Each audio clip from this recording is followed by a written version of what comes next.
All right, welcome into the Paul Farrington Show. Paul, joined by Jack Weinberger and Robert Ziggy Ziegler up at Harvard University, as well as producer Zach Bloomquist is with us. The best producer in all of the game. Full squad. We got a full squad today. It's a fearsome foursome. We got a full squad today. It doesn't really get much better than this. We're excited to be live on Twitch once again. The third time now that we've been on Twitch. We were on for the NFL draft in the first round and had just a blast. That was a lot of fun last Thursday night. We're back on YouTube and Twitch on Friday. And here we are live streaming again. So it's working, guys. They're getting streams out of us right now. And we're having fun doing it. Today, a listener Q&A. We had a bunch of mailbag questions come in. Of course, we'll also be answering questions from the chat. So feel free as we go on throughout this to drop them in. You can always go back tomorrow. This will be up on audio and video for us on our YouTube channel as well. But we're here live right now. And we're going to see. We'll see what happens. It could have a million listeners. We could have 0 listeners. We don't know. Can the chat ask whatever they want? Chat can ask anything. Right, it's a what is it? Wednesday night recording? Sweet. Whatever you want, we'll answer it. Yeah, but the better questions they ask, the better we're actually going to do. And shout out Chubby Unicorn 86 coming in with that Twitch Prime. There we go. Right off the bat. And I'm learning more and more about Twitch Primes. Apparently those are really good for the channel. Where's Skinny Unicorn? Is he out there somewhere? Ziggy, how's your Wednesday been? It's a Wednesday evening here. We're almost to Thursday, which I view as possibly the most underrated day of the week, certainly. A great day. But how's your Wednesday evening? Well, today was my last day on the job, actually. My contract of Harvard's up now. Wow. So really? So what do we say?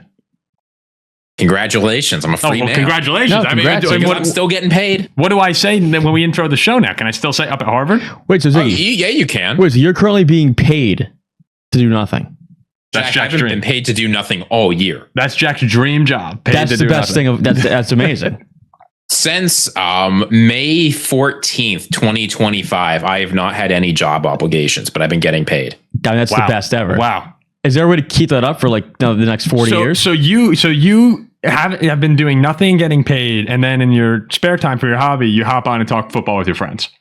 Yeah. That is, for which I also get paid. For which you also get paid. Well. There's a big payday just came out. Ziggy just had a nice payday. He went to the bank, Ziggy. Don't lie on air. I'm not going to let you lie on air. The Ziggy contract, that feeds in. Again, as we're counting up the viewers here, feel free, guys, drop questions in the chat. Ziggy will be monitoring the chat as we go through this. It's an NFL Q&A. And, it's not just an NFL. Again, as Jack said, you can really ask anything here. We're just going to have some fun. I mean, I will answer any question asked to me. That's why I'm the one selecting the questions. Ziggy will be selecting the questions. I'll be peering in and out, too. I'll be peering in and out. We were talking the other day, I'm taking, you have to go, I have to be careful with what I say here. You have to go through, harassment training at your regular job, right? You have to. The Paul Farrington Show, we're going to need to have a harassment course at some point. And I was laughing as I was thinking about, wow, I wonder what that would even look like. An HR, when we have an HR department, that'll be great. You need an HR department. That's when you finally make it. I don't know what the Paul Farrington Show HR department will look like, though, when we eventually get one. So let's move off this topic for the sake of the show. What would a harassment course look like? It was 2 hours. I had to take a 2-hour one. Oh, I've taken one too. Flawless job on the harassment course. So you don't see that. You don't see that anywhere near this show. Let's get into the NFL questions. Our first one. Ziggy's been harassing me off air. Yeah, okay. Our first one, so we have a bunch here. There's NFL, and then there's also some random topics here. Ziggy, I'll throw you the first one. Actually, I'm sorry, producer Zach, you were supposed to read the questions. Why don't you start off with James Library? No. This is classic. Paul. Go take producer Zach has a job, and Paul does it anyway. I wish everybody in the chat heard this before we even started. I was getting lectured by Paul. Lecture's a stretch. Lectured, man. Coach. By You made Paul. coach. No. We've gone through this a million times, and every time I get this lecture from him. Oh, you got to do this. Oh, you got to do that. Well, Paul's a lecturer. And here we go. You guys now he's trying to take my job again. You guys, Zach and Paul both seem a little on edge tonight. Oh, I'm not on edge. I'm just teaching. I'm in teaching mode. You know what that's like. Oh, I do every day. Yeah, I have a petulant child here in Zach, and I'm trying to have him figure out. I had to work with a bunch of. My coworkers were good. The people that come and drop off material are idiots. For me, you don't like when people come and drop off material? No, I hate it, Ziggy. It's the most annoying thing in the world. There are some days at work where they're rough. Yeah, and you just go home and you sit down on the couch for a bit. You're like, screw this. Like working. That's why we're doing this. Working with fourth graders every day. Like I played kickball today at recess. I saw how you played on the girls team. I saw. Yeah, the boys crushed us. Did the boys not want you on their team? Like why? How did you end up on the girls team? They were doing girls versus boys. The girls were like, oh, this is not fair. Quit Mr. W. And I'm like, all right, yeah, I'll play.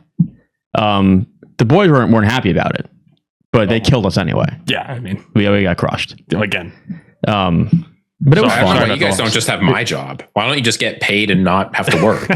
Yeah, that's the dream, Ziggy. We can't all be Robert Ziggy Ziegler. I'm paid to play kickball for an hour a day. There are worse things. Like when people say about pro athletes, they're paid to play a children's game. It's like, that's not really true. Like playing in the NFL is not playing a kid's game. Playing kickball with the fourth graders is actually playing quite a kid's literally game. a child's game. 45 minutes of my day is playing kickball with kids. But I mean, Jack makes a teacher salary, which is nice, livable salary. These NFL guys are millions of dollars. But like, if Jack was making millions of dollars to play kickball, but I got to break up like arguments. It's it's tough. It's brutal. It's life and death out there. Yeah, just like the NFL. All right, Jack, go ahead. Let's dive into the mailbag. All right, first question is by Hugh Pack, 2003. It's not that easy reading these names. What do you mean? I had no problem reading that name. Are the Bears due for a bit of a regression this upcoming season? So, Chicago fans, here's the thing.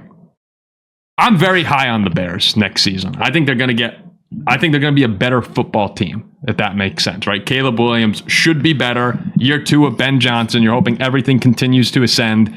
I know that I was listening to a Bears podcast today out in Chicago, and they were talking, is Ben Johnson going to keep practices as intense as they were last year? And I think he should. I know the Bears had a lot of injuries, but this is a Bears team that, again, they're trying to go from crappy organization to consistent contender. A hard thing to do. It's why you see teams like the Browns and the Jets struggle year in and year out to get out of the mud.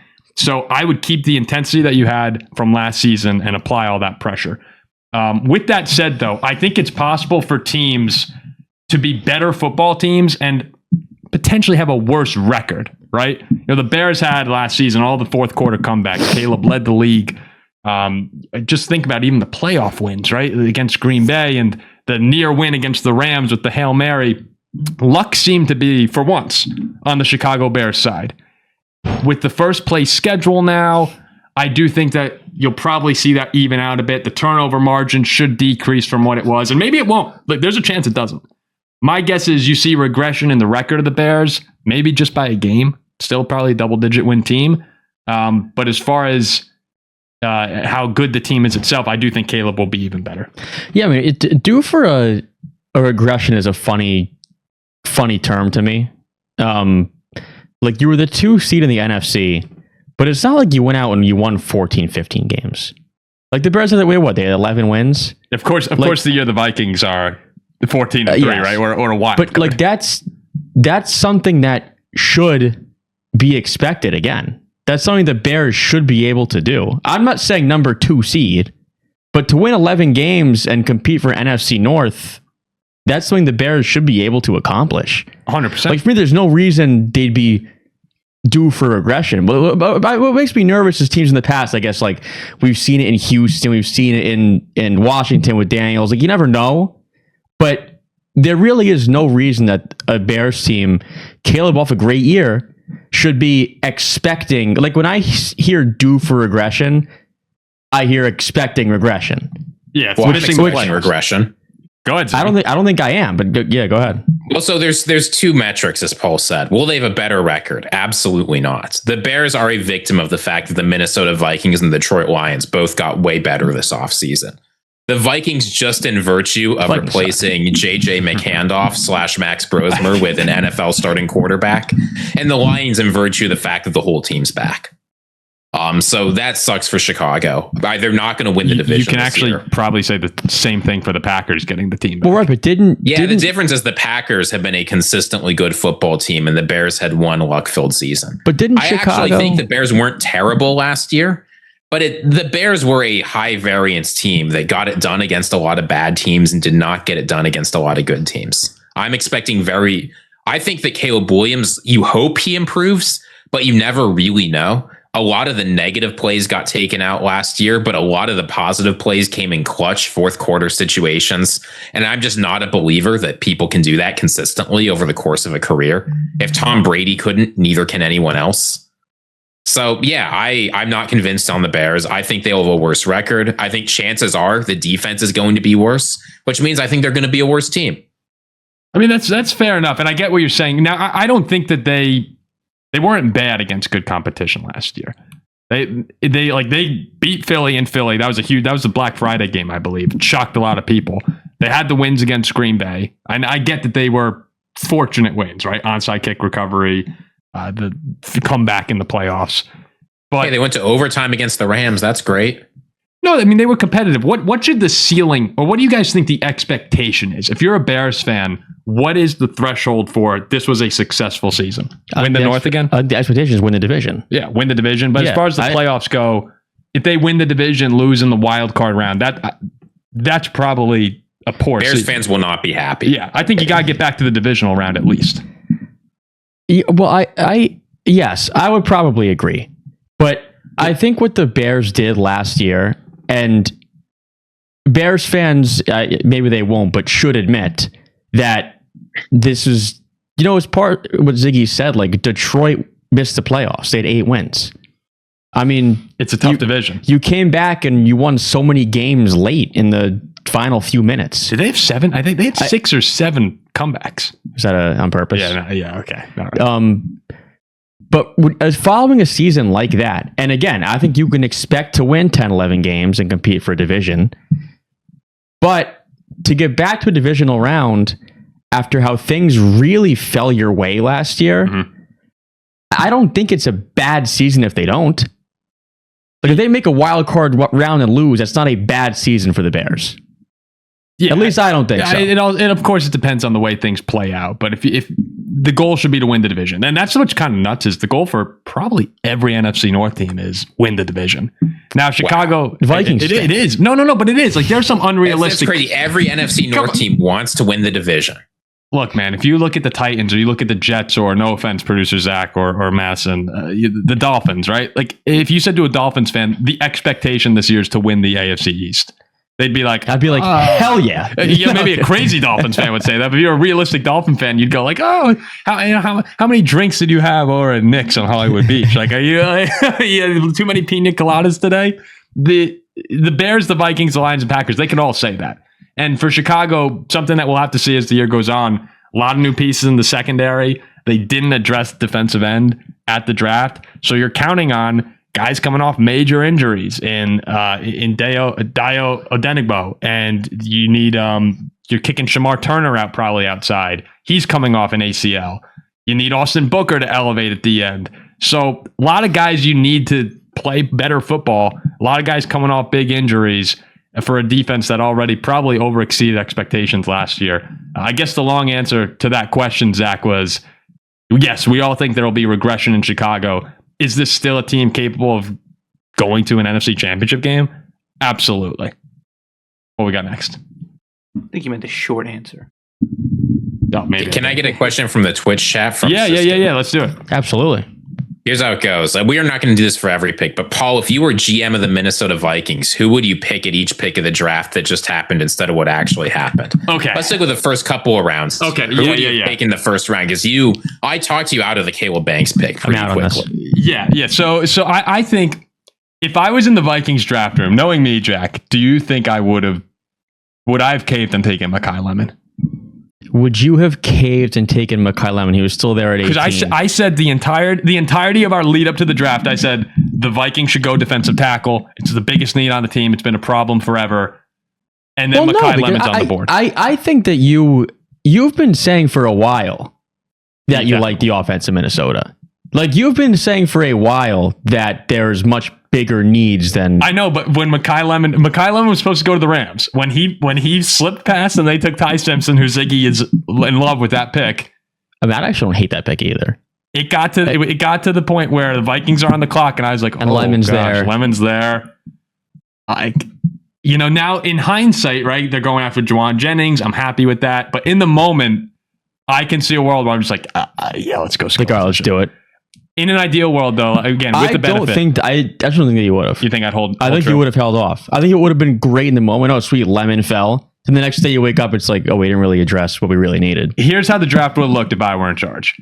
In the first round, we would have taken Caden McDonald, the D tackle of Ohio State, or Peter Woods. I would have had to do a little more research on them. We're coming away with one of the defensive tackles.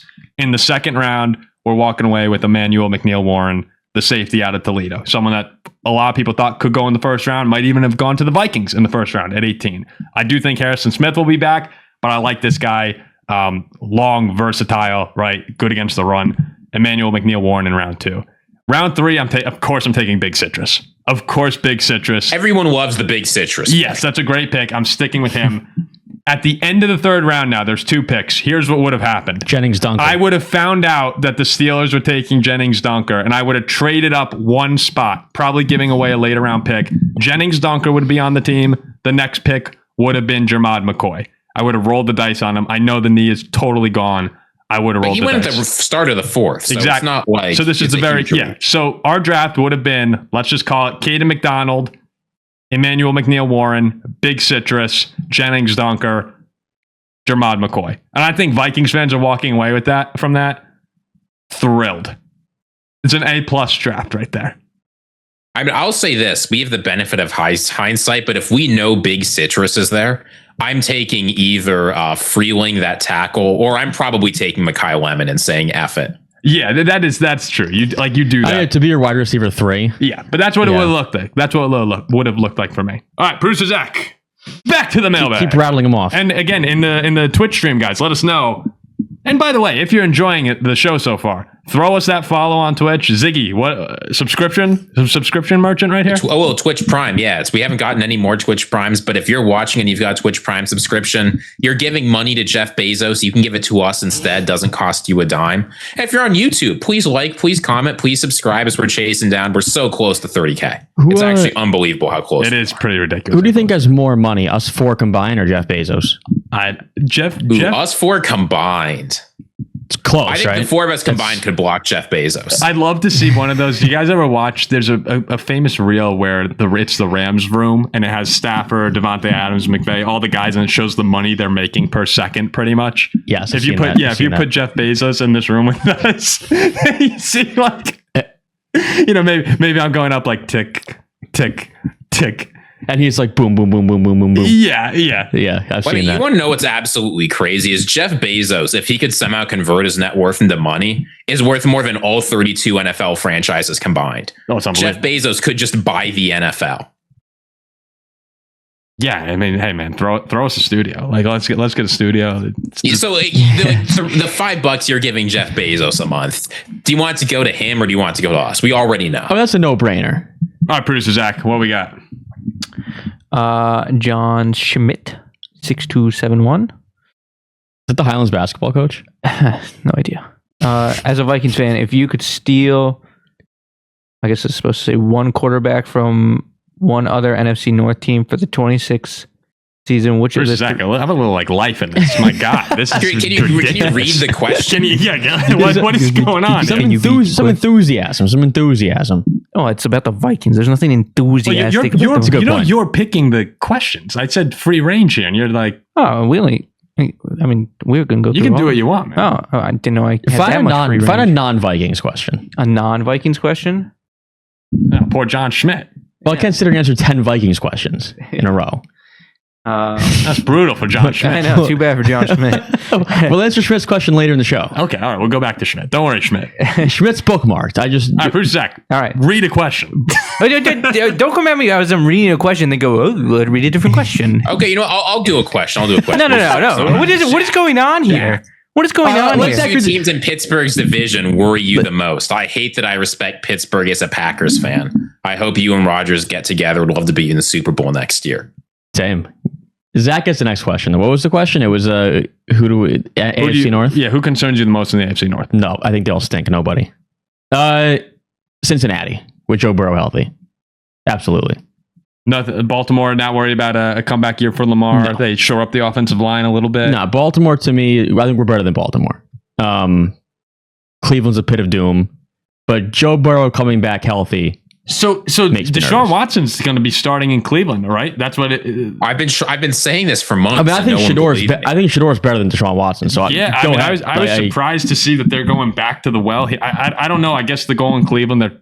Look, if the goal in Cleveland is to compete and try and win football games, and Deshaun looks better than Shador, I guess you have to play him.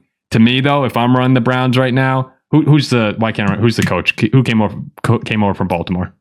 Monken, right? Oh, yeah, Todd Monken's the coach. Yeah.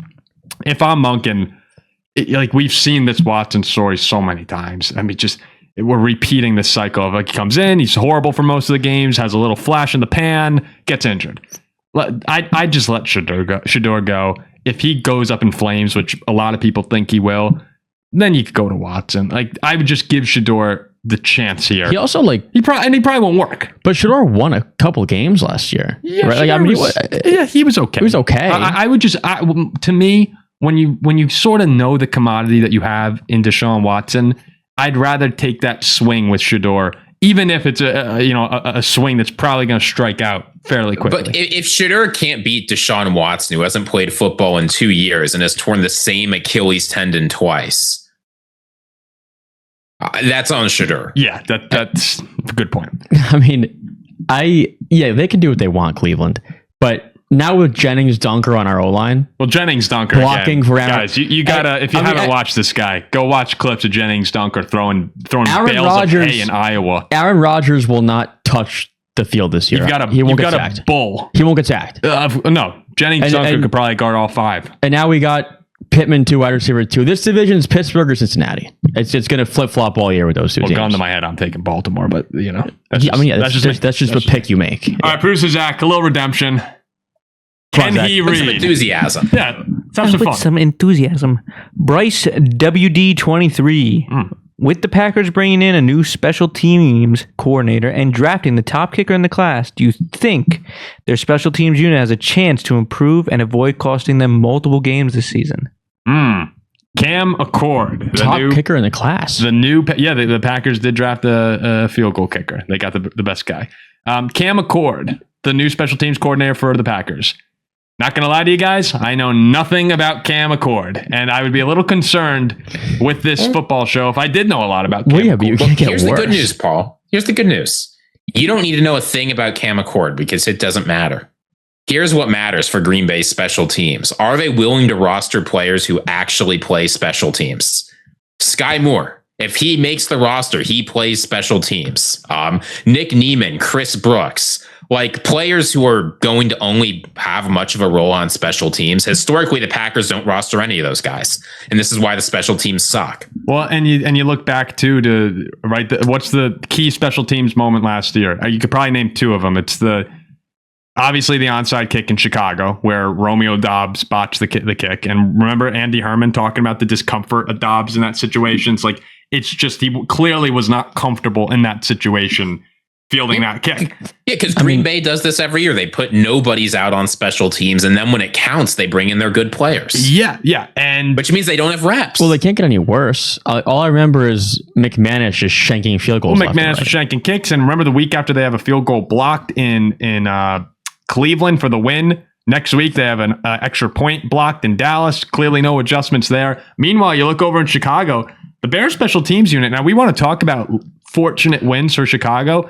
If you listened and heard them talking about what they saw pre-Raiders game, they saw a chink in the armor for the Raiders. And when they came and blocked that game-winning field goal attempt, that was something that they studied. They knew what to attack. And Green Bay, they're missing out so much on special teams value. It really can't seem to get much worse. No, I mean, and also, I think it'll be better. Yeah, I mean, it's hard to say they won't improve. You lost multiple games, including the playoff game for the second time in 3 years. Right? Go. Didn't they lose go. in San Francisco? Then they lost to Philly, and now they lost to the Bears. And two of those three were missing critical kicks. So I don't know. I think it'll be better. I don't know a lot about the kicker. It's hard to think of. Well, McManus missed everything he attempted last year. So I mean, it can't be worse. In the NFL, the performance is just random unless you're prime Justin Tucker. You know what? What it is. You know what I don't get, or Chris Boswell. He's automatic too. Boswell, but yeah. You know what I don't get? I don't get that there's not more like college soccer players. Oh, Aubrey. who get a chance to kick in the NFL. Aubrey played in Notre Dame. I mean, to be fair, it took Brandon Aubrey 3 years of working on his own to get ready to kick in the NFL. Sure, but I mean, he is a collegiate soccer player. He Sure, played in I Notre mean, Dame. that's I didn't know why, that. Was he right? really? If you're a Played in really the I did not know collegiate that. soccer player, you'll play soccer. But I'd go Add find another guy to the ND bucket. I'd go find a good college soccer player, like a boot of a leg, and just practice field goal. I think you're starting to see more and more teams do that. Now, Like, I don't why know. not? I don't know how many guys are actually going to be able to convert over to kickers, but I'm certain that I bet teams you are some scouting can. them now. If you have a strong leg, Oh, definitely. you can boot a soccer ball, you can kick a football. No, definitely. I mean, I was just watching a game the other day. I have no idea. I'm a loose soccer fan. I watch the Premier League a little bit. Arsenal had a big game today, and I'm watching a game with my dad. I'm like, I just have no idea how these guys kick it that far. It's amazing. I really have no idea. Like, I mean, I can throw a football, but when it comes to kicking a soccer ball, it's just it's foreign. It's foreign to me. I look like Well, I can't. I'm sorry. I look like I can't imagine what you would look like kicking an object. You're Honestly, a runner. You're a good baseball player, but My- anything from the waist down, I really have a hard time seeing. Well, I guess you're a anything runner. with my feet. anything with your feet. Yeah, Besides certain you're things. not you're just not a feet guy. Besides certain things, I'm not great with my feet. I really don't know what that could even mean. All right, producer Zach, get us back on track There here. goes Ziggy rubbing his forehead. Give us a good one here, producer Zach. All right, from James Library. Oh, Love James Library. Hey guys, I loved your draft coverage. Sorry about Gernard getting traded. Yeah, that was unfortunate. Now that the dust has mostly settled, which team do you think had the best offseason and which teams had the worst? Keep up the amazing work. I hope you guys get to 30K before the start of the regular season. You guys are awesome and deserve all the success. Wow, it's a great comment. wow, what a nice message right there. And he's also been like, Do we deserve all the success? He's been a day one. We have success is another question. He's been a day one. But that's James very Library's he's been a guy for a while. Best So we, off seasons. Okay, so Steelers got their wide receiver 2 and some linemen. There's a couple that come to mind. I don't know how highly most people would rate him though. I do think that especially post draft, I look at the Giants as a team that has to walk away feeling really good about where they are. And I'm incorporating everything. I know free agency wasn't crazy and they lost Dexter Lawrence, but as far as the trajectory of the New York Giants, who have had the worst record in football with the Jets for the past 6 years, I mean, it's been just a disaster. To now have an adult in the building in John Harbaugh. And people liked Brian Dable. I know there were a lot of people. One of our good friends, Aiden Cook, was saying how he would have kept Brian Dable. I hate my coach acting like an idiot. And Brian Dable, how many times did we see him in big moments? I mean, he's checking the medical tent to get Jackson Dart out. He's screaming his head off on the sideline. Just kind of embarrassing moments. Sure, he might know everything about football, but he didn't act like a head coach to me very often. John Harbaugh's not going to be like that. John Harbaugh walks in, it's business. Sure, there are playoff failures, but he gets there quite often. He's going to run that organization well. And you then follow that up with Arvell Reese falling to you in the draft. You get Maui Noah, another tackle to add to that offensive line, protect Jackson Dart, your prize. Colton Hood, I thought was a great pick for corner. I like where the Giants are at, getting Malik Neighbors back, getting Cam Scatteraboo back. You got pieces on the edge to work with.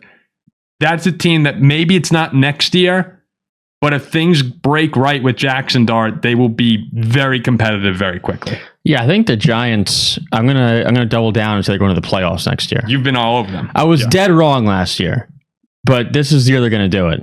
I mean, that D line now is pretty ferocious. Like with Abdul Carter and Arvell Reese and Brian Burns and Thibodeau, like it makes you go like, man, if we had Dexter Lawrence here. I know, but still. Like well, Neighbors, if we're picking a team that we think is going to make the playoffs, I'll give you a team that's not going to make the playoffs that did last year. The Jacksonville Jaguars. After taking the Bills to 3 points, what did the Jaguars need going into this offseason more than anything else? Help rushing the passer, right? They were 27th in sacks last year. They only had about a 30 over the season. And what did they do in light of that? Absolutely nothing. They added no free agents that can rush the passer. In the draft, they take Nate Burkhardt out of Texas A&M. This guy played 5 years in college, 5 seasons, and put up 400 yards total. Sounds like this guy was an absolute nobody that they took. And I get that like he's athletic, he can block, but like the Jaguars needed so much help on the defense. and they did absolutely nothing to address it without like improving the offense. So for a team that was trying to get better going into the playoffs last year and trying to finally break through with Trevor Lawrence, I think this was a disaster of an offseason. I mean, do you think like Houston's heads and shoulders better than Jacksonville?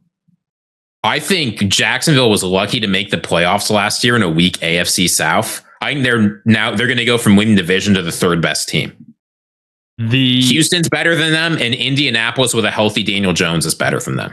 The Houston defense, if you're ranking units in the AFC South, has to just be, 2 tiers above everyone else? 3 tiers? At least. And they added to it. When the Colts are playing well, it can be 2. Yeah, I mean, Travis Hunter was hurt, wasn't he? Travis Hunter's coming back. He's coming back. But they converted Travis Hunter is a corner now. Cornerback only. Oh, I didn't see that. Yeah, really. they moved him to cornerback only. We don't know if that's true. He said it's not true, but it's true. Isn't he a better receiver than cornerback? All right, let's see. Isn't he a mediocre corner but a great receiver? I think he's great at everything. He's absolutely. He wasn't that great last year. Oh no, he's a great corner. Yeah, he's a great corner. And okay, receiver. Well, he probably still would have been. He could have been the number 1 receiver in his class too. I mean, he's just a great athlete. A couple questions here. I'll hit the chat first. D-Mize, non-football, but as people who live close, how depressed are the Mets fans? It's bad, man. It is bad here in the New York, New Jersey Jordan. We have a friend who's a Mets fan, Jordan, who hates the Yankees. Hates the Yankees more than he likes the Mets. And he's so depressed as a Mets fan, he is the only texts we get from him are about how bad Derek Jeter is. He doesn't even talk. We're recording right now. They're down 9-1 to the Nats. It's how hysterical. Overrated Jeter is, not how bad Jeter is. Sure. He thinks Jeter's good, but overrated. The Mets' misery is, I actually think it's reached numbness. Like it's gotten there before, but right now you ask a Mets fan, they're just like, I don't even care anymore. The Mets. I mean, here's what I can say. I have family in New York and they're Mets fans and they text me sometimes. They're the only people I know who beg me not to discuss their team on the show. Everyone else says, you guys got to talk about my team. You guys got to talk about me. They say, please don't talk about my team. This is the Mets' worst start through 30 games since 1981. I mean, it's not surprising. It's their worst start through the games. You try and tell them. It's like us. It's like me being a Vikings fan, right? Every single year, there's Mets hype. Oh, we got Juan Soto. We got whoever's coming in, and you just look at me like, dude, it's not gonna matter. And they get excited. And I mean, they were NLCS 2 years ago. But they're very Viking-esque in that regard. Yes, but this is just hilarious. It's great. Like starting 9-21. Your worst start in 45 years is hilarious. It's very funny. Yeah. Cisco Kid says, do you guys do anything or any episodes on the World Cup happening this summer? Probably not, but I mean, maybe if the USA goes on a run or something, we might have a little fun with some streams. That's very possible. I do want to get one because we've had some complaints about this. Can you believe it, guys? This show, it gets some complaints once in a while. Really? And we've had a complaint, and I think me? it's a valid complaint from Lions fans. Who we talk about the broader NFL. You focus that in, we talk about the NFC North a lot. You focus that in, we talk about the Vikings and the Packers a lot. Lions fans are a little upset. You should be. We'll talk about you right here. The question that we have coming in from our boy Tom. How open is the Lions Super Bowl window after last season's disappointment? Lions finished last year 9-8, right? Were they 8-9? 8-9, 8-9, right? 8-9. Yeah, of course the Vikings jumped them. I'll tell you right now, I've been listening to Pride of Detroit Lions podcast. That's Alex's front. Alex's yeah. I asked a few Lions fans what podcast they like. They said Pride Detroit, and I just threw out. I'm going to see if they want to come on the show. Just threw out an invitation. If any Lions fans are listening, let the Pride of Detroit know that we're trying to collab with them because we'll probably get ghosted. Anyway, though, as far as the Lions go here, when I think about their Super Bowl window, to me, it's as open as ever, currently constructed. You look at that team top to bottom. Are they better than the team that we had 2 years ago that won 15 games? Probably not. There's still question marks in the secondary, right? You lose Amik Robertson. You bring in a couple guys that should fill the void okay. Edge rusher, you draft Derek Moore. You're still hoping to get some production there. Linebacker, you have Jack Campbell, but you still there's a bunch of pieces on the defense that you're hoping guys can step up. But it should be okay. offensively now, what's the identity? What was the problem last year? Well, the offensive line, it fell off a cliff, losing Frank Ragnow and Kevin Zeitler. And that's what they addressed in the draft. You got to give credit. Sometimes when you have problems and you address them, and some teams don't properly address their needs in the offseason. The Lions came out and they got a new center. They got Larry Borum. They got Blake Miller. And you're hoping they're now probably kicking Penei Sewell over to left tackle. If you can reestablish the identity of who the Lions are up front, return that nastiness, that Dan Campbell nastiness, then you look at the schedule. And I know people don't want to hear schedule talk. I love schedule talk. I'll talk schedule talk all day long. This is why we're not at 30K. It is pathetic how easy their schedule is next year. And you know what? If anyone has a problem with it, go check out the New England Patriots and look at their cupcake schedule, because that's all everyone was talking about when they won the Super Bowl. But there also might be teams who we think are going to stink in their No. The Lions, there's not enough. There's not that many that the Lions are in any danger. Look at the Pats last year. year. The Lions are going to win 12 games this year. They're going to have a fantastic season. Now, are they going to, again, will they be better than the team we saw win 15 games a few years ago? Probably not. That was a really good team. They were also devastated by injuries, though. The Lions stay healthy. The Lions have a couple guys rise to the occasion. They are going to be a major, major threat in the NFC. I think that window is slammed shut and like boarded. Seriously? Oh yeah, I think it's over for that. I just have no idea how anyone thinks that. The Lions 2-3 seasons ago, I was going to the Lions bar in Manhattan every weekend. And this was the best team in the NFL. I thought they were going to win the Super Bowl. They had a 17 You said they were the best team ever. Yes. That's what you said during the regular season. Yeah, we ran a breakout video that said Detroit Lions versus 2007 Patriots. Yeah, I took the Lions. Yes, you took the Lions. And I went to watch at a Lions bar in Manhattan, the NFC Championship game in San Francisco, with their price 17 points. And San Fran came back. Hysterical loss. Yes. I'm like, you know what? Feel bad for you, but I'm like, you know what? Like these Lions are so good. They're going to be right back. Well, they won 15 games. This is the best team in the league. They won 15 games, lost in the first round at home. I said the same thing. God, Lions, they'll be so back. They win 8 games, miss the playoffs. So they're finished, the Lions. And I think Come on, they had a ton of injuries. I think that winning a Super Bowl is damn near impossible. And if the Lions didn't win it in those 2 seasons, sorry, it's over. You're done. And I believe there is a little bit of a curse. Oh, no, do not give me that. Do not go there with me. Producer Zach, I need to call you in on this one. I need to call you in. During that season, a year ago, when they won 15 games and we were running the reels, Lions versus 07 Patriots, Jack and Ziggy sat here and they were going, yeah, you know, Paul, the curse is broken. And we could go back. We could go back and find the reels. The curse wasn't broken. I am adamant that the Detroit Lions curse exists, and you see it. You see it in the injuries. When you win 15 games and lose in the first round at home in the playoffs, you're cursed. Yeah. Oh, okay. So you turned. You turned back to my side. Follow up and go 8-9. You're cursed. So I think I'll tell you why I think the Lions can get it done. Do you remember when the Mets had Jacob deGrom, Max Scherzer, they won 101 games? Yeah. They go, this team is great. Like, how can you beat the Mets?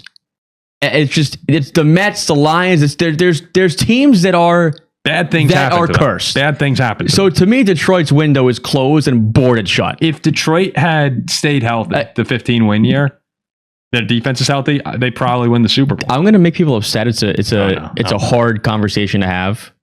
But the Steelers are better than the Lions, and there's a better chance the Steelers win the Super Bowl this year than the Lions do. Here's why 1,000%. 1,000%. That's not true. Think about the AFC. Teams that are competitive in the AFC to go to the Super Bowl. AFC stinks. That's just not true. You've got Buffalo, you got Baltimore, you got the Chargers, you got the Patriots, you got the Chiefs, you got the Broncos, you got even I take the Texans over the Steelers. I'm hearing like mid-central. But here's the thing. In the NFC, if you're Detroit, you are one Matthew Stafford injury away from the only real team you have to beat being the Seahawks. Right? The Lions last year, when everything was going wrong for them, and the Rams were full speed ahead, right? Mid-December last year, lost by 1 score to the Rams on the road. This Lions team, when they were at their lowest, was competitive with the best of the NFC. So if you give me a healthy Lions team with Jared Goff playing his best football, with an offensive line that should be better, bringing back most of their key contributors, if things go just a little bit worse for LA and Seattle, the Lions are the best team in the NFC. What I want to ask Jack real quick. I just want you to say win or loss, okay? Just win or loss. Let's say they go 3-3 in the NFC North, okay? They split. And some Lions fans will be upset about that. At home games, all home here. Saints. When? Buccaneers. They'll be, come on. When? Patriots. No, the Bucs are the Lions number. Patriots. The Pats? You think they suck, I thought. Yeah, we win. The Jets. When? That's 7. The Titans. When? The Giants. Loss. Okay. On the road, Atlanta. Loss. Buffalo. Or was it Tua? Carolina. When? Miami. When? Arizona. When? So if you have them beating the Falcons, that gets you to 12. And you have them losing to the Giants too. Oh, So yeah, they won. in a world where you're honestly maybe even being a little negative on them, they're getting to 11 wins. They can also go 2-4 in the division. Like there's that world too. I mean, there's a world. There's If a they go world. 2-4 in the division, they're probably still winning. I think this bodes well for Detroit. But I hate sitting here in April and talking about and predicting teams' schedules that are months and months and months. That's like ahead. half our job. That's think- like what we're supposed to do. Last year, we went over schedules, and when I saw versus Patriots, win. Versus Patriots, win. And they were in the Super Bowl. So I'm not sitting here and Jack, I can't. What do you want me to say? You have bad analysis on that one. Wrong. I'm pretty sure we all agreed. I can't recall what I said about the Patriots. Can you back me up? We've left him speechless. Didn't we, at last year at this time, Zach, someone's got to remember. We're looking over schedules, and you saw versus Patriots, and we gave that team a win. There were certainly teams that look like they're going to suck are going to suck. I feel comfortable that Detroit will get to 10 wins next year. They just won 15 and lost in the first round. If those two Lions teams didn't go injuries, hold on. Didn't even, not just winning, didn't even go. They didn't even go to the Super Bowl. That window is closed. Wow, I love this. I mean, is this what you want, Lions fans? Is this the conversation you want right here? I'm defending you. If those Lions team of a couple years past did not even go to the Super Bowl, please, you can forget it. That the ship NFC is is weaker I like this year hearing than it's been in a long time. I like hearing this. That ship has sailed. This is fine. This is fine with me. That's a great name. Chill, motherfucker. This is an unbelievable username. He says, what's with the no more YouTube? Well, this will be on YouTube tomorrow morning. So this will be on YouTube. We're just live streaming this on Twitch. There will be more streams on YouTube and Twitch as well. This is just one that's exclusively Twitch, as we're trying to build up that network a little bit. We're at 231 followers right now, but 333 people are viewing. So if you're watching right now, but you're not following the channel or you're not subscribed to the Twitch, please to the Twitch. That makes me sound 1,000 years old, doesn't it? Boomer. Yeah, that's the. I also if you're not friends of us on the Facebook, I would have said the same thing. I'm sorry. I would also say to the Twitch. All it takes is a click. It takes one click to help these boomers. That's a shame. That's a real shame. You just blew it, Paul. No one's going to click follow up. Yeah. We're getting Paul's an unk. Have the memes. Unk Paul. Okay. I've got a question here. I have a question here. This came from my roommate, and this might be the best mailbag question we've ever had. Yeah, you hyped up this question quite a bit. Yeah, so it's taking what do you think was an average NFL roster last year? A team that was pretty good. You'd project 9 wins. Well, Steelers every year. Let's take the Pittsburgh Steelers. Yeah, the Pittsburgh Steelers always in that 9, every season, wins, right? Yeah. There's 4 of us on the Paul Farrington show: Paul, Jack, Ziggy, and producer Zach. That's right. Assuming that we can put as many people on the field as we want, how many clones of the full Paul Farrington show 4 do we need to beat the Steelers in an NFL game? You need a full roster of Zachs at least. Yeah, no. So it's we can just clone how many versions, how many copies of the show are we going to need to beat the Pittsburgh Steelers in a 60-minute game? One Ziggy. We can sub people. They can sub people. It's 4 Ziggies. 4 Ziggies. Yeah. 4 Ziggies, man. Yeah, 4 Ziggies. I would say, truthfully speaking, could 44. I think 40. If you had 4. So hold on. We have 4 times the people. If you had a team of me's, a team of Paul's, Jack's, Ziggy's, and Zach's, 11 of each of them. So 44 guys on defense. I think we could win. Yes, that's four. That'd be Full four. team of each of us. That's We would four win. You don't think times. we're going to get tired at any point or hurt? Because you have to factor that in too. Then give me 88 because I want 44 on offense and 44 on defense. Then all right, give me 176. I want a sub for everyone, and just one sub. That's all we need. If we had 176 of us, that would be good to go. I think if we had, yeah, you're probably right. You're probably right. We'd be good to go. We'd be fine. Yeah, We'd probably all get hurt in the first quarter. It would be a disaster. Okay. and also like there comes a point where it makes no difference. You're like a bad NFL roster, a mediocre, or a great one. Yeah. Like the answer is the same. Yeah. Like It doesn't matter. we would get mauled by the Titans just as bad as we would by You might be able to get away with a few fewer of us against the Titans because you're closer to like a practice squad guy than you are to Jamar Chase. I don't think it matters though. I think anybody. Fair enough. I don't think it matters. So, Ziggy, can you read the college football question that just came in? This is from Cisco Kid. Paul, for college football, what do you think are the percentage odds for Notre Dame to win the Natty? I love Notre Dame. Go Irish. Notre Dame was robbed the last season. Go Pat, go. Yes, absolutely. They absolutely. You were doing pretty good until the end there. Absolutely robbed last season. You're 1,000% right. I want to see. Let's see. Can we find the odds? What are the current odds for Notre Dame? There should also be percent chances out there. No, I'm trying to find the odds. All right, the playoff odds. So Notre Dame is mine. And by the way, I just want to say, Cisco Kid, thank you for the Notre Dame question. We'll have more college football as we add on here. Notre Dame is the best odds to make the playoffs next year. Well, they're I'm playing gonna throw us out there. nobody. I'll throw us out there. I'm going to go big fishing for a Notre Dame interview. I don't know if it'll work. If we get it, it'll be sick. It'll be sick. They're playing nobody next year. We're not. Like Notre Dame to make the playoffs. That's I don't know automatic. why we have to do this all the time. What's their playoff odds? Minus 700. Yeah, I mean The second best is Indiana at minus 350. Then Miami, Florida, minus 300. So you are literally playing nobody. Well, we're playing Miami, who's the third best odds to make the college football playoff. We're playing Miami at home. We go to BYU, which Jack thinks we'll lose. you'll lose that game. That's right. And then, SMU was in the playoff 2 years ago. So, three ranked games. If Those SMU's teams your are both third, plus 100,000 to make the playoffs. if SMU's your third hardest team, that's ridiculous. But so I checked the national championship odds, and Vegas has us at an implied 12.5% to win the Natty next year. We're the second favorites behind Ohio State. It'll be the same thing. So it's Ohio State, Notre Dame, and Texas. No, this Notre Dame team is They'll get to the unbelievable. playoff and they will lose to a team. No, who's no, better. but that's what's going to happen. This is a different team in that you're hoping that CJ Carr at quarterback, right? This is the first Notre Dame multi-year. hasn't had a real quarterback in a decade. Yeah, I mean, when we were in school, Ian Book was very good. CJ Carr is supposed to be a guy who could go in the first round, and Ian Book was the last multi-year starter for the Irish. Book is the best quarterback in the histrry of the school. He's the winningest. He actually is the winningest. No one's going to be better than him. Cisco Kid, I would put it at. I think a 12.5% is actually probably a right number because they will get there. They will get to the playoffs. 15. They'll get to the playoffs, and they're going to be preseason 1, 2, or 3 in the country. They're loaded on defense. Leonard Moore, someone that for all the NFL, everyone listening is an NFL fan. He's going to be a top 10 pick next year. One of the best cornerback prospects that people are saying they've seen in a long time. Defense has DNs that are going to go first round. Couple linemen. Anthony Knapp's going to be a beast.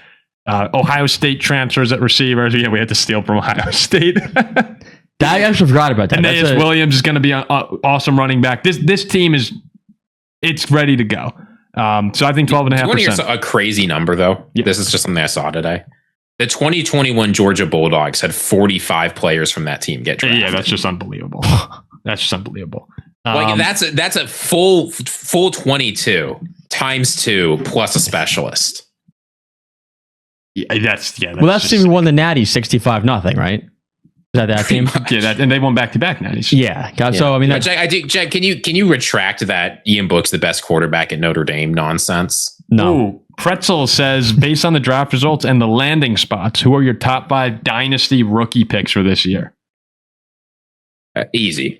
Well, one has to be Love. Yeah. Sorry, Ziggy, it seemed like you were going to run with that question. Oh, no, sure. Fair enough. Jeremiah Love. Yeah, he's one. Superflex Mendoza's top 5. If it's not, he's not there. Let's say non-Superflex. Yeah, so if you're like drafting Jeremiah Love, 2-tier drop off. Carnell Tate and Jordan Tyson. What order? Tier Is drop that off. the order? Yeah. Tate in Tennessee. Within the tier, but like there's Jeremiah Love, gigantic gap. Tate and What about Tyson. Concepcion? Smaller gap, Lemon Concepcion. All right, say that. So, okay, Lemon and Concepcion, they were 4 and 5. Yeah. No Jadarian Don't buy Price? into this like Jadarian Price nonsense. Jadarian Price is stuck in Seattle when he can't catch the ball. But also, He's going to be in a committee for the rest of his career. But who else? Why? Why is he gonna be in a committee committee? with who? Who's there? Because that Seattle always runs committees. Now, right now, it's Zach Charbonnet. I forgot In the about Charbonnet. future, it's going to be whoever's next. Charbonnet has a torn ACL. Charbonnet's not going to be on the field. Jadarian Price is a good super flex pick. Seattle has always run a committee. They're going to run a committee again. Well, Kenneth Walker was good last year, though. Yeah, and Kenneth Walker was a guy that you gotta stop. You gotta stop with the fair analysis and have your guys back. Like Jadarian Price is one of our guys. Got screwed. You gotta have your guys screwed back. going to Seattle. This is something that people who listen to the show they know they're getting this from me, right? They know that 9 times out of 10, 99 out of 100. I'm going to tell you what I actually think. That's what we do with the Packers, right? We tell the people what we actually think about the Packers, Bears, and Lions. But when it's my guys, right? Like when it's Notre Dame, you're not going to hear me say a bad thing about those guys. They will not be playing a clip of Paul Farrington saying Jeremiah Love should not go top 3. Oh, because man, that's my guy. I agree. I mean, I pick Pittsburgh in the Super Bowl every year. Yeah. I don't say a bad thing about them ever. You didn't have to see Zach Charbonnet just obliterate your high school year after year. Well, Zach Charbonnet also has a torn ACL. Yeah, but you don't understand. Any Seattle Seahawks fan, we have a few in here. You know they always run committees. They're going to back up whatever I say. It doesn't matter if Jadarian Price is literally Walter Payton reborn. They're going to put him in a committee. But I don't think Price is not a better rookie pick than Tyson or Tate or Jeremiah Love or. I'd take Jadarian Price at 6. I'd take him over Omar Cooper Jr. Okay. When you say don't buy into the hype and you have him one spot below. People have him going at number 2 in rookie drafts. Sure. That's a huge mistake. I might take Price ahead of Lemon. I'd rather deal with the Philly wide receiver situation than the Seattle running back situation. Like AJ Brown is gone. He's leaving. Mekhi Lemon can slot in and dominate as a slot receiver in Philly. Yeah, good point. Mr. Snuggles says, great name. This is a great name. I have a little cousin who calls Hugs Huggles. No. And it's great. It's awesome. I say Huggles now. Paul, how well do you think a healthy Packers team will do this year? Can I give you a Huggle? Dude, I'm a very pro Huggle. Can I give you a Tuggle? All right. Paul, how well? I knew where that was going. I didn't see it. That's the thing. I'm too innocent. I'm just. That was like a hanging changeup that I clocked 500 feet. Yeah, no, I don't see that coming ever. Paul, how well do you think a healthy Packers team will do this year? With Micah, the Packers were going band for band with the Broncos, who should have made the Super Bowl if Bo hadn't got hurt. Wishing you guys the best and looking forward to a mediocre Viking season as always. Go Pack, go. I mean, I've said this a bunch of times now. I think Green Bay is a really, really good football team. But this is the year where I just went on a rant about how Detroit's going to win 12 games. Green Bay needs to win the division.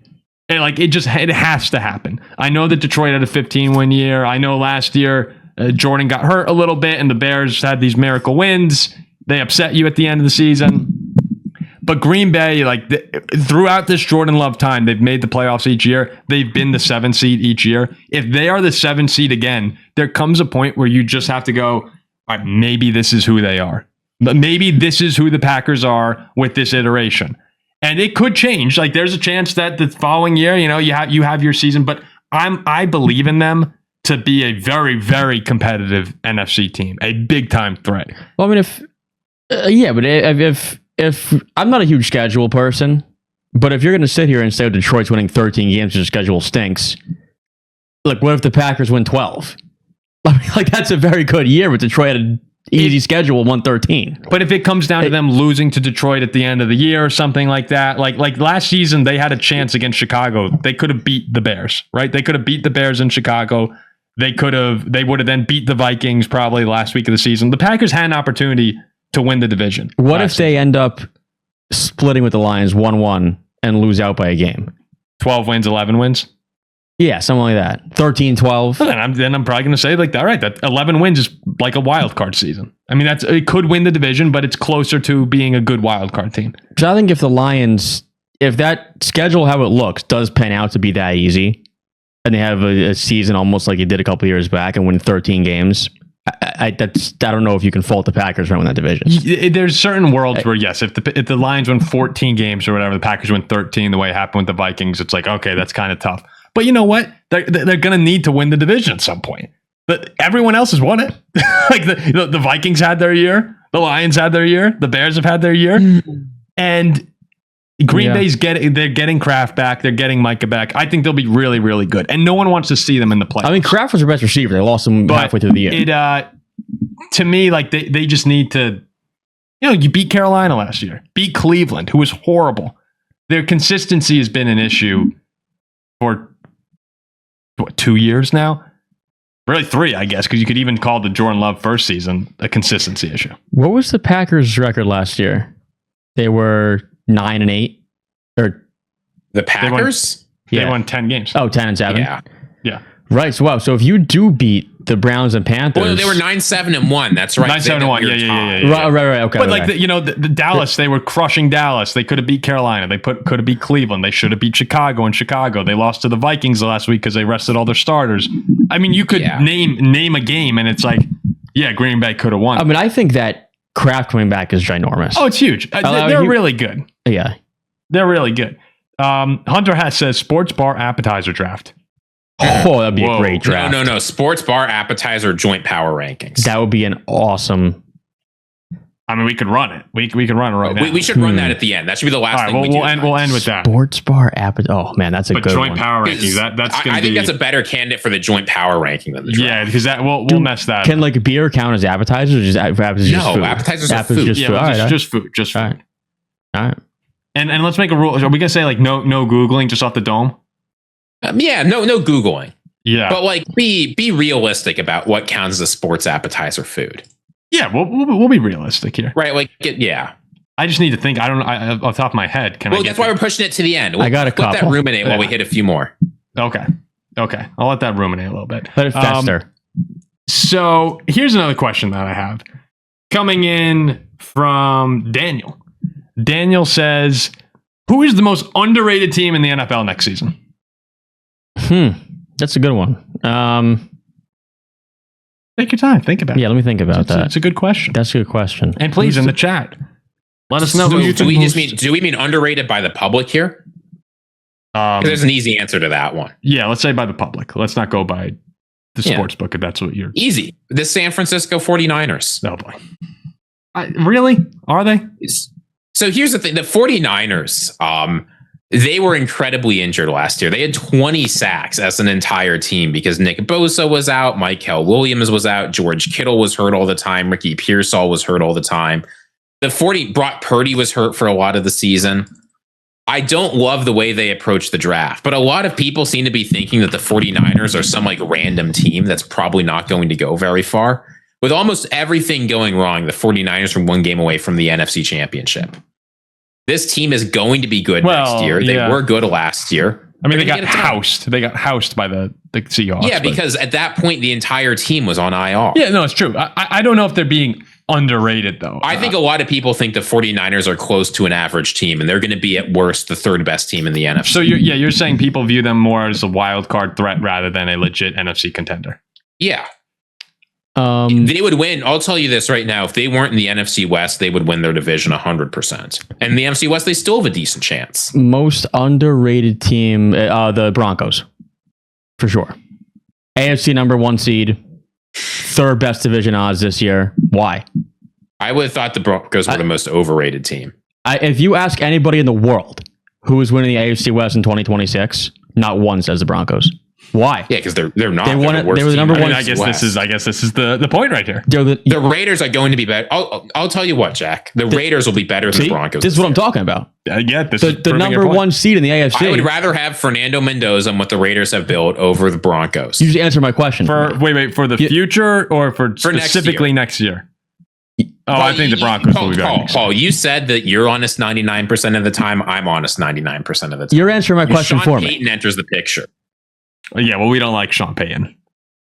This is the wrong. Actually, this is the right group for you. If Bo Nix was healthy, they would have beaten the Patriots. Yeah, right. Brother, this team is more fraudulent than the Patriots. And they lost 10-7. Look, you imagine if Bo Nix plays, they probably do. They also lose 10-7 because Bo Nix isn't very good. I can't wait for it to leak again. If you're listening to the show, you've heard this before. I can't wait for it to leak that Sean Payton was trying to injure Patriots players. Now, look, I mean, if the Patriots, with what's going on in New England half the time, maybe they have it coming, but. Look, well, I love the fact that Bo Nix is getting his second ankle surgery on the same ankle and no one cares. I'd imagine like after in the press conference after the game, you could be like, "Hey, Sean, like, what went wrong?" They'd be like, "Well, we tried to take out Drake May in the first half, we couldn't get it. Couldn't get him early. In what world does a team who finishes 6 games better than somebody and wins the division, number 1 seed, now has worse odds the following year to win the division? Sean Payton might get caught for probably some bounty game. Sure. I mean, Patrick Mahomes was hurt.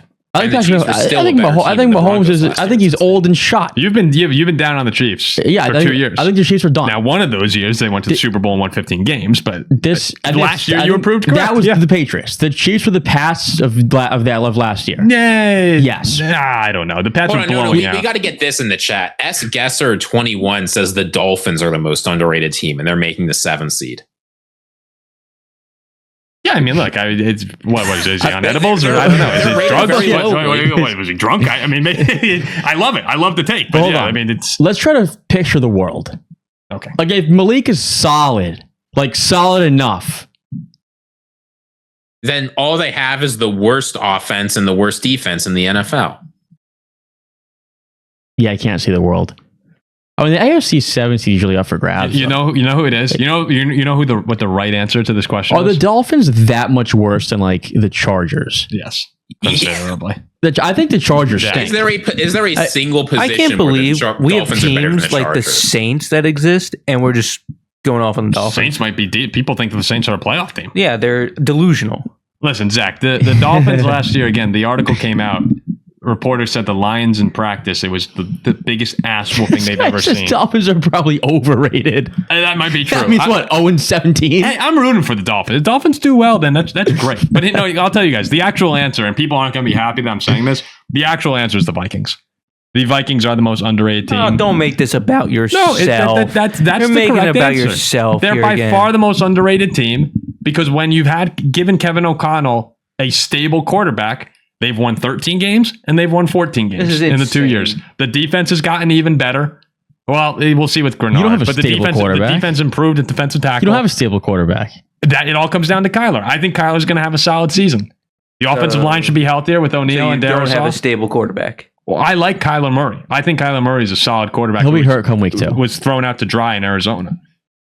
Given what the Vikings have, Justin Jefferson's going to have a bounce back year. We got your guy Pierre at cornerback coming in. I think Harrison Smith will return. They get a little healthier. Brian Flores is going to have his way with Dallas Turner year 2 emergence. The Vikings are a team that it will not surprise me when they're in contention for the NFC North at the end of the year. Right now, every single person you listen to in sports media goes, Kyler Murray, I'm done with him. Done with Kyler Murray. Next.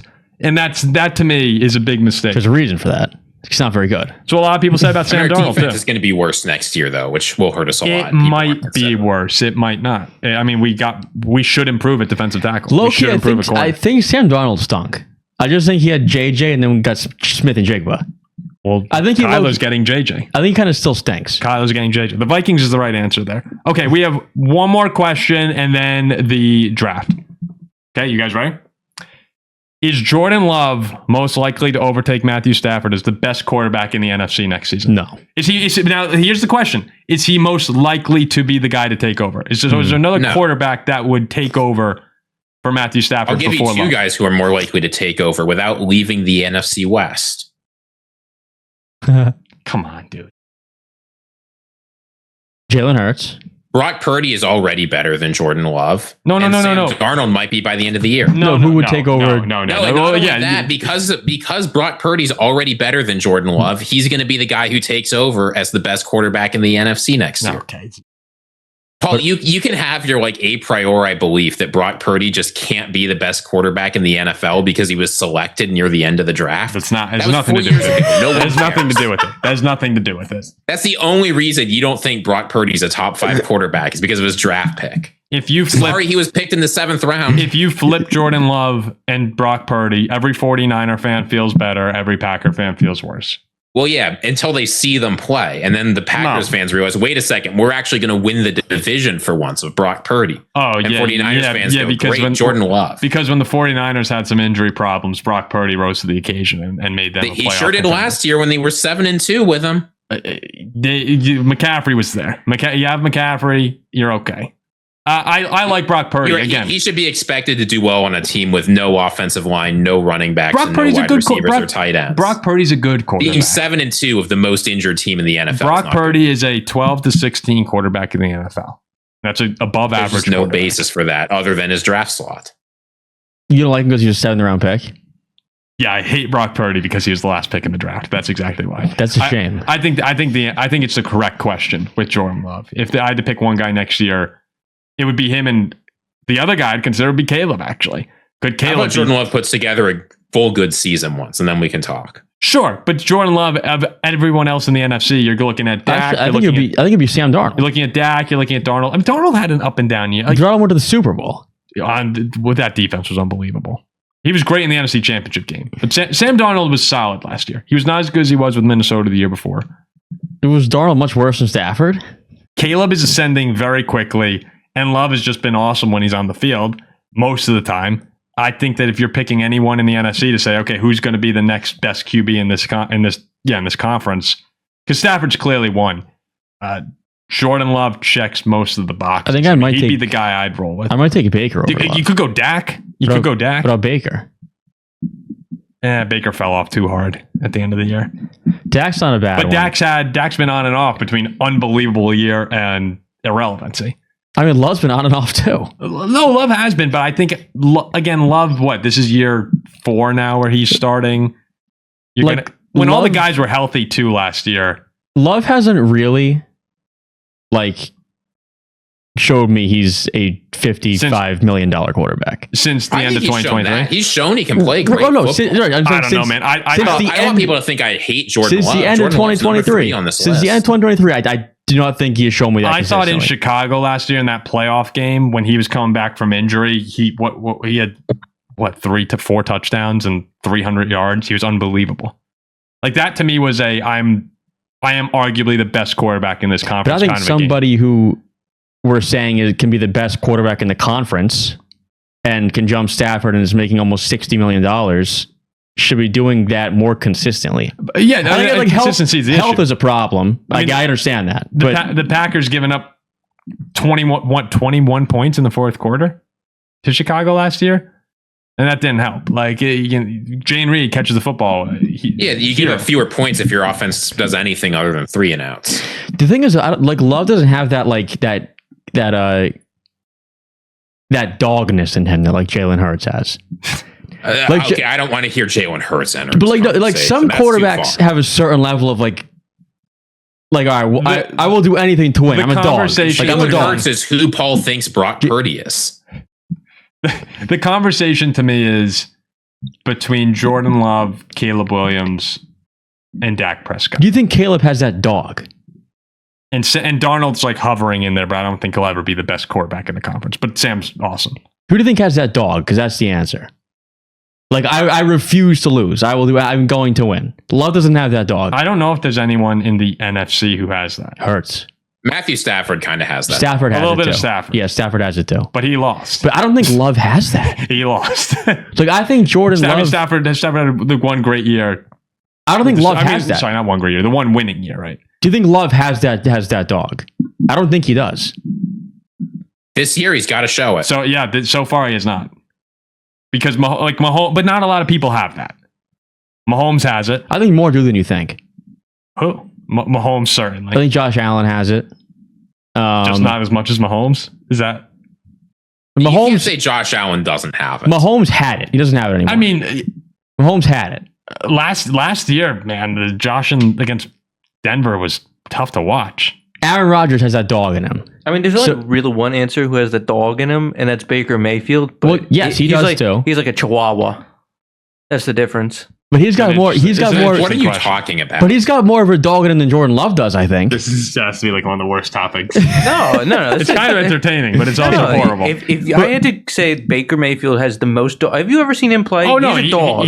But not like the vicious dog. It's But like he's like a Chihuahua. Like he'll bite your ankles, but it won't hurt. There are times where that's a good point. I get what Zach is saying. early in the year, Baker had a couple games where it was Exactly. like, He'll bite your ankles, but it's not going to hurt. no, I think he just And at the end of the day, it's not going to hurt. I think just as the year goes on, he turns into an old dog. Like in the beginning of the season, Baker was at some of those comebacks. The fourth down run against Houston, I think it was in the night game, was like, holy crap! Like Tom Brady, ultimate dog. But yeah. I mean, the best. Yeah. I mean, Ben Roethlisberger had dog. Those guys, I don't want to hear about Ben Roethlisberger. Those are pit bulls. Those guys are pit bulls. Yeah, pit bulls. I don't think Love has that pit bull in him like Big Ben or Tom Brady. Kyler Murray, dude. Kyler Murray, dog. He's also like a Chihuahua. That's a short joke. Short joke. All right, let's end here. See. Let's end here with the. I think we should keep going with this. This was our best conversation of the entire show. We're gonna end with the. Oh, Zach was in the. Zach, you were gone for this. The joint power rankings. The joint power rankings of appetizers. Sports bar appetizers. People who don't know, how do joint power rankings work? For those who are unaware of joint power rankings, everyone knows the classic power ranking segment where I go, Ziggy, give me your top 10 sports bar appetizers. And Ziggy would go through it. Yeah, that's boring. So we reinvented it. We're trying to come up with the ultimate list. We're going to go 10, Paul, 9, Jack, 8, Ziggy, and we're going to go all the way down to 1 where we rotate. We don't know who the other person is taking or what appetizer the other guy's taking. And we try and put together the best list combined. We're going 10? I think we have to go 10. I got like 3 in my head. There's 10 things. Well, that makes it, yeah. I think I eat when I watch sports or go to a sports bar, I think I get like 3 things. Well, we're going to have to. I gotta dig deep here. All right. We can. Well, I'm going to make a list just so I have it. Ziggy, would you like to kick it off? We'll go Ziggy, Paul, Jack. Sure, I'll start at 10. I think I've got a great number 10 here. It's an appetizer that's pretty good. No one thinks it's great, but you're not upset when it comes out. At 10, we're putting in the jalapeno popper. Jalapeno popper. I mean, that's common. I've never had it, but that's a common thing. They're pretty isn't good. it? I'm happy when they come out. Like, I'm not going to say I hate the jalapeno popper, but when the jalapeno popper comes out, I'm not stoked either. It's like pretty good. I love this segment, man. I don't know what I'm going to take at 8. Yeah, here at 9. And we couldn't use Google, right? No, we're trying to. Well, and this is the thing that's tricky about it is you don't know if you want to get your appetizer on the list. I want to save some of the. We're going to do higher. Some of the obvious like hard hitters, like we got to save until higher. Yeah. Oh, there's okay. 8 is a weird. 9 and 8 is weird. I'm gonna go here at number 9, right? Where it's the second one here. I'm going to put.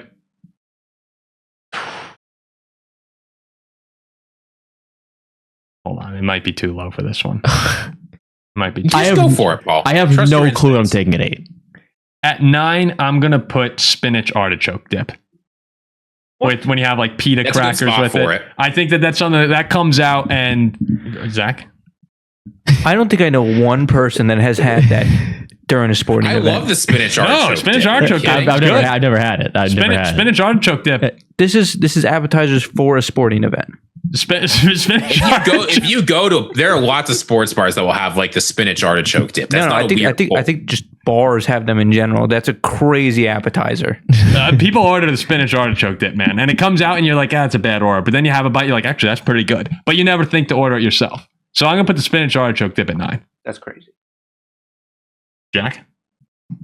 Well, this is gonna sound crazy.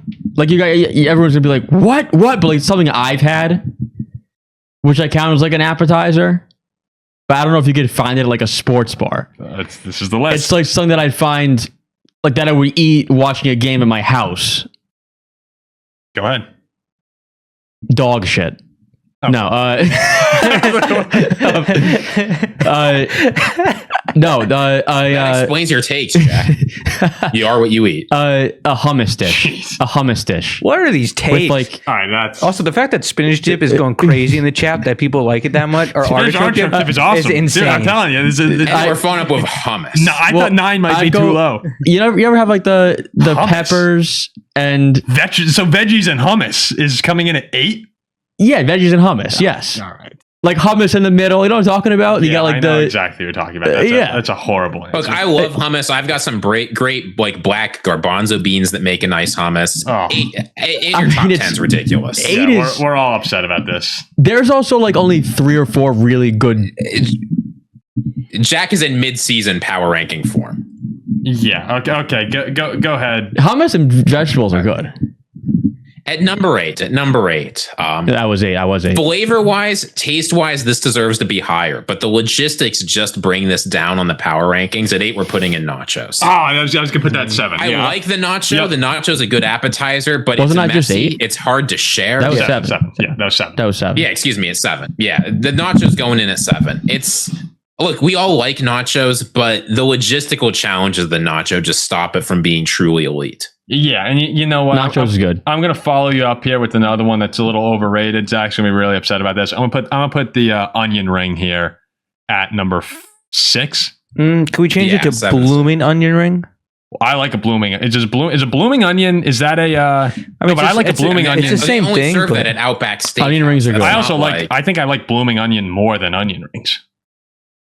The blooming onion. Yeah, but the blooming onion's not on the table here. Yeah, I'm going to go onion ring at 6 here. I don't hate it, Paul. I don't hate it. Yeah, it's onion ring salad. All right. I'm running out of ideas though. 5, I'm going to go. I'm down to 2 things at 5. I got a couple of things in mind that I should be very high. Hold on. So you'll be 4, 3, 2. And you don't know what I'm going to put at 1. Right.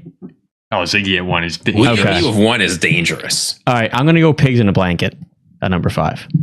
Okay, tiny little hot dogs. Yeah. Like mini hot dogs, pigs in a blanket. The mini hot dog comes in at 5. I think it's a fantastic appetizer to watch sports. Yeah. Elite. I agree. Elite. Yeah, definitely top 5. Like I don't, not 1 or 2, but not down at 9 or 10. Like 5 is a good spot for it. The name for pigs in a blanket is just tough though. It's hard for me to get behind something called pigs. Well, you gotta just say mini hot dog.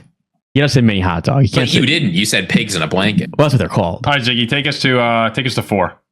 At number 4, maybe this is a little bit too broad, but I think this is close enough that I'm going to count as one thing. At number 4, we're putting in the slider. It could be pulled pork. It could be a little hamburger, but it takes what you like about the nacho, that you can have flavors, you can have sauces, you have a nice little bit of meat. And instead of the bad tortilla chip vehicle, it gives you the elite sandwich vehicle. You got to love a slider. Yeah, sliders are great. Sliders is a good call. Yeah, I don't know how much higher I would have put them either. I was going to have them at 3. The slider's not going to be your favorite thing, but when someone brings out sliders, I think compared to most of what we've done, you're excited when everyone's you see a like, slider. yes, I'm going to have these sliders. Yeah, that's a good one. Yeah. You're like, all right, sweet, I'm going to have 1 or 2. I'm trying. Yeah, I have 2 in my head right now. So what are you at 3 right now? We're 3, 2, 1 now. I mean, I have, obviously there's 1.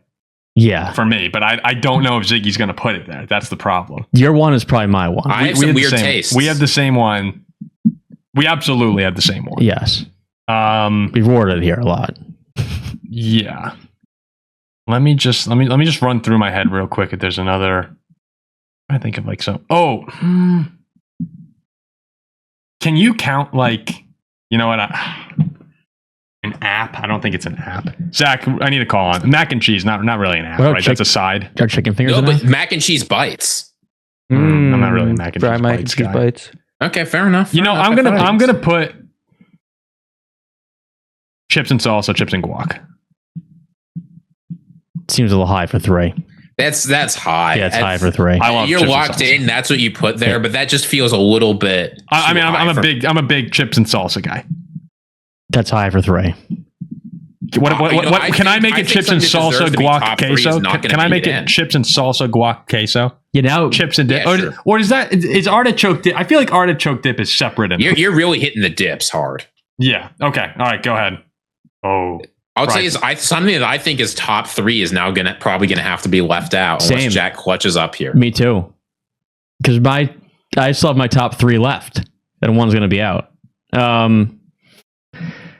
See, my number. I'm gonna put this at 2, Ziggy, in fear of you not putting it and leaving it out completely. Oh, it's got pizza and wings. What goes? Pizza's not an I don't think appetizer. pizza can. Oh, is it not an appetizer? It's not an app. All right, so I'm gonna go with wings then.